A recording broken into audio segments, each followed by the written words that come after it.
Welcome back to the Making the Madness YouTube channel. This is Jonathan here to break down the news as Taz Sherman is back for West Virginia. He's returning for another season. Former JUCO transfer, was very effective last season. Shot 35% high volume three-point shooters, so that's very important for them. So what to expect this year? I think you're going to see a jump in the amount of shots he's going to take. You're going to see him become more of a focal point of the offense. I expect them to lose Miles McBride. Maybe Miles McBride decides to come back. I don't think it's going to happen. And I think you're going to see a West Virginia team that's going to run out. Obviously, Taz Sherman, I think Sean McNeil will return. I think Kadrian Johnson, you'll see a bigger role for him. He kind of started coming on a little bit later in the season. You could see them starting those three in the backcourt. I think obviously with McNeil and Sherman, you have two elite shooters. That's certainly going to be big to getting them. I think Kadrian Johnson, you see his defensive acumen.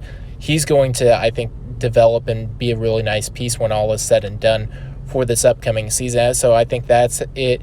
You'll see Jalen Bridges, Isaiah Cottrell, I think will take bigger role. At the 5, you'll probably have Gabe Osaboyan, who will continue to be there. I think he's a solid presence inside. He's certainly going to be a big get. So you're looking at this West Virginia team. Are they a tournament team? I don't think so. You look at them, the talent isn't overwhelming by any means. You're in a situation where I don't think there's a great point guard. I know they added in Malik Curry. I don't know if he's, the answer. I think he could be serviceable.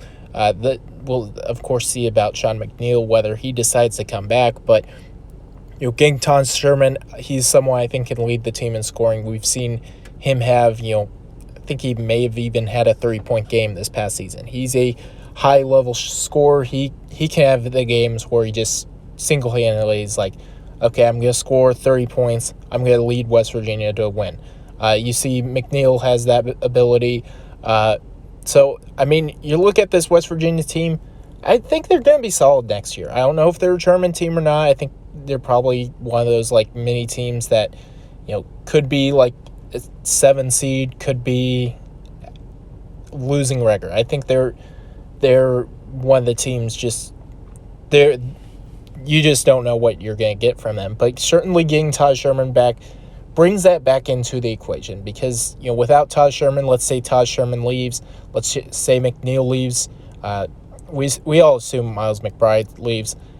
That team, with those players is, finishing close to last. Iowa State still is in that league, so, you're not going to finish last, but you're going to finish close to last. So getting those players back is certainly big for them, big for their chances heading into next season. Could see them finishing, anywhere from 4th to 9th in the Big 12. I wouldn't be surprised at all. That 4 through 9 range is kind of very wide. It's going to be interesting to see, but certainly Taz Sherman increases West Virginia's chances of having a good season. Thanks again for tuning in to Making the Madness on YouTube. We're trying to grow on the channel. Make sure to subscribe, and until next time, stay tuned.